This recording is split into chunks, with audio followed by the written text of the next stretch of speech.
Typically, tick season will start in about April and then runs through July and sometimes on into the fall, depending on how dry the year is.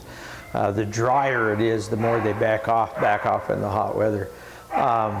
This year, it's been wet and warm early, and we were picking ticks off dogs and horses as early as the first part of March.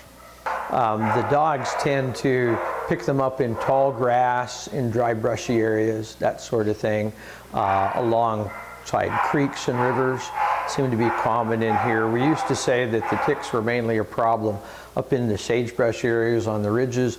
Over the years, that's moved down into the bottom of the valley, any place along the river, the Irene Reinhardt, Ringer Loop, the John Wade Trail, just about anywhere, and more in the farm ground as it comes down closer and closer to the bottom part of the valley. So we're even seeing people once in a while picking them up just in town if they're near one of the creeks.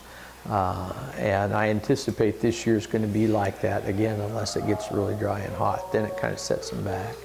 The main tick that we're talking about that people see is the American dog tick. We also will see the brown dog tick or the Rocky Mountain wood tick. But by far the majority is American dog tick. We also see some deer tick. They're very little tiny ticks, and they're the ones that are blamed a lot for carrying the Lyme disease.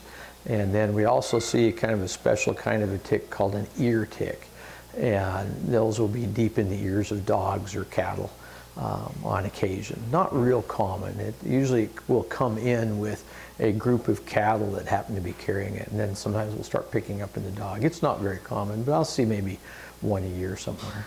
We're involved in a study where we collect the ticks that we pick off animals and we save them, and then somebody that's involved in a study for the State Department of Public Health on the human side of it is they collect those ticks and they identify them, and then they ship them to a lab, and then they screen them for carrying various diseases.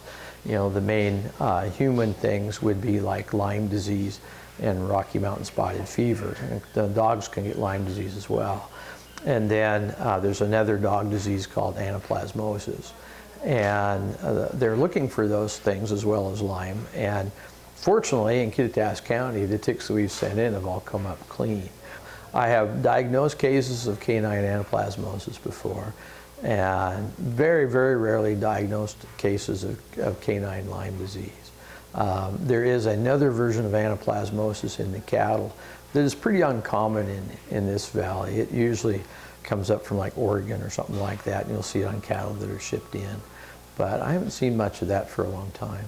There's still something to watch out for, and there seem to be, we'll occasionally get dogs that show signs that look like a tick-borne disease. They've got the fevers, they've got the sore joints, things like that. They test negative for the diseases that we test for, and yet you treat them as if it was a tick-borne disease, and then they get better.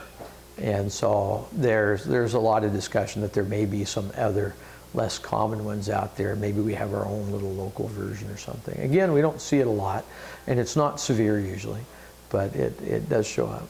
The main thing is prevention, how to deal with the preventions. And so, nowadays the tick collars aren't used very much, though some of the newer ones can still be somewhat effective. Mostly people are using the what we call spot-ons. So it's a little vial of liquid and you squeeze it off out of the vial onto the skin, and it's for fleas and ticks usually. There's a variety of those over the counter, then there's varieties that the veterinarians carry. And they all can work and they all can fail. A lot of the veterinarians are carrying specific ones because they've had good luck and good response with those. And then one of the newer products that most veterinarians have now are oral.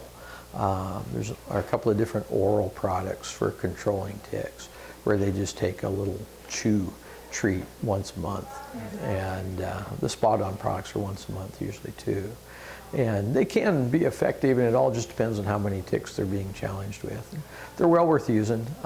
Typically I would start dosing my dogs like in a normal year, 1st of April, and then I would probably dose them through July, and then I just kind of watch and see how often they got ticks. If a person doesn't know if they need a tick preventative product, then just watch for ticks. You start seeing ticks on the dog, and if they're frequent and you can't control them any other way, then it makes sense to use a tick preventative. Right. We're going to demonstrate looking for ticks and stuff around here. So the ticks can be anywhere on the dog, really. You know, neck is common, shoulders is pretty common. Sometimes underneath, like in the groin area, that sort of thing.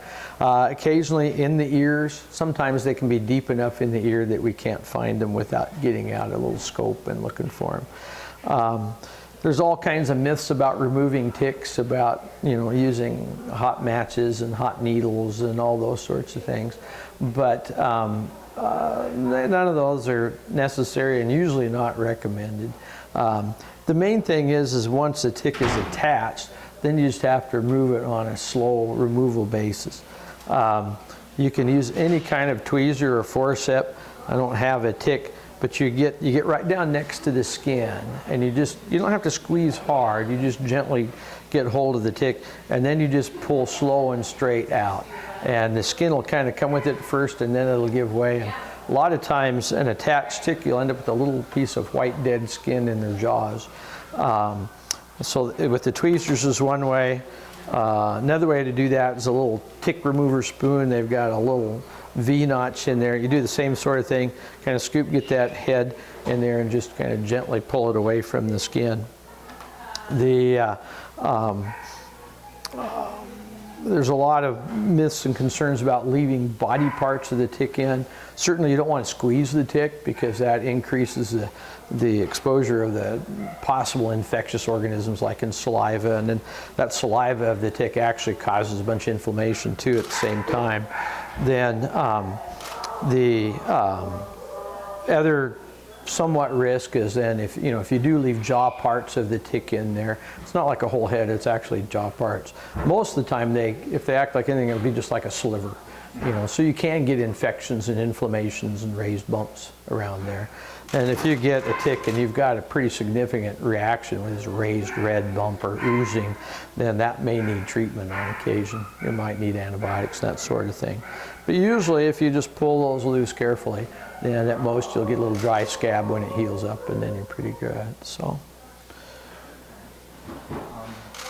who should do you have any special tips depending on the dog? If it's it's a really hairy dog, or hard to find them in the hairy dog. I mean, that's just all there is to it. One of the fairly uncommon complications of tick bites that we do see is tick paralysis.